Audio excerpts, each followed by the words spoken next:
India வந்து பாகிஸ்தான வந்து எப்படி வந்து பங்களாதேஷ் மற்றும் பாகிஸ்தான் ஆகிய இரு நாடுகளை வந்து இந்தியா தான் பிரித்தது. இந்த காலத்துல இருந்து அவ்வளோ பவர்ஃபுல்லான ஒரு ஆர்மி சோர்ஸ் மட்டும் இல்லாம முப்படைகளையும் கொண்ட ஒரு ஒரு டிப்ளமேட்டிக் கண்ட்ரினா இந்தியா என்றே சொல்லலாம். ஸோ அந்த வகையில் பார்க்கும்போது பாகிஸ்தான், பங்களாதேஷை வந்து பிரிச்சது வந்து இந்தியா தான். அந்த டைம்லே 1970 1970ல வந்து பார்த்தீங்கன்னா, பலுச்சிஸ்தான் வந்து முன்னாடியே வந்து இந்தியா கிட்ட வந்து கோரிக்கை வச்சாங்க. என்ன அப்படின்னா, ஸோ தயவு செய்து அ அ எங்களையும் வந்து பார்த்தீங்கன்னா, நீங்க வந்து விருப்பப்பட்ட மாரி, நீங்க வந்து பங்களாதேஷ வந்து பிரிச்ச மாரி, எங்களையுமே வந்து தனி நாடா வந்து பிரிச்சுருங்க அப்படின்னு சொல்லி அப்பவே அவர்களது குரல்கள் எப்போ 1970லயே வந்து இருந்திருக்கு இந்த பிரச்சனை. உங்களுக்கு இப்ப தான் வந்து தெரியுது பலுச்சிஸ்தான் ஒரு பிரச்சனை இருக்குன்னு.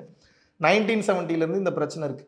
ஆனா வந்து பார்த்தீங்கன்னா, பாகிஸ்தானுடைய மிலிட்டரி வந்து இவங்க தனி நாடா அறிவிக்கணும்னு கேட்டாலும், பாகிஸ்தானோட மிலிட்டரியோட ஆக்கிரமிப்புனால அவர்கள் வந்து வேற வழி இல்லாம இவர் கூட இணைந்து செயல்பட்டார்கள். அதுக்கப்புறம் 2000த்துல வந்து பார்த்தீங்கன்னா, இந்தியா வந்து அங்க பலுச்சிஸ்தான்ல நடக்கக்கூடிய கனிம வள கொள்ளை, அத்துமீறல்கள், அங்க நடக்கக்கூடிய சமூக அநீதி, ஸோ இதெல்லாம் தட்டி கேட்கும் வகையில அப்ப இருந்த 2000ல இருந்த இந்திய அரசாங்கமே பலுச்சிஸ்தானுக்கு குரல் கொடுக்க வந்து ஆரம்பித்தது.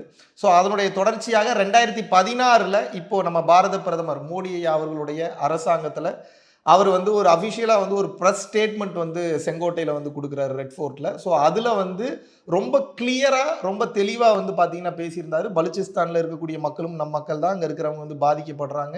ஸோ இந்த பிரச்சனைய நான் இன்டர்நேஷனல் இஷ்யூ ஆக்குவேன்.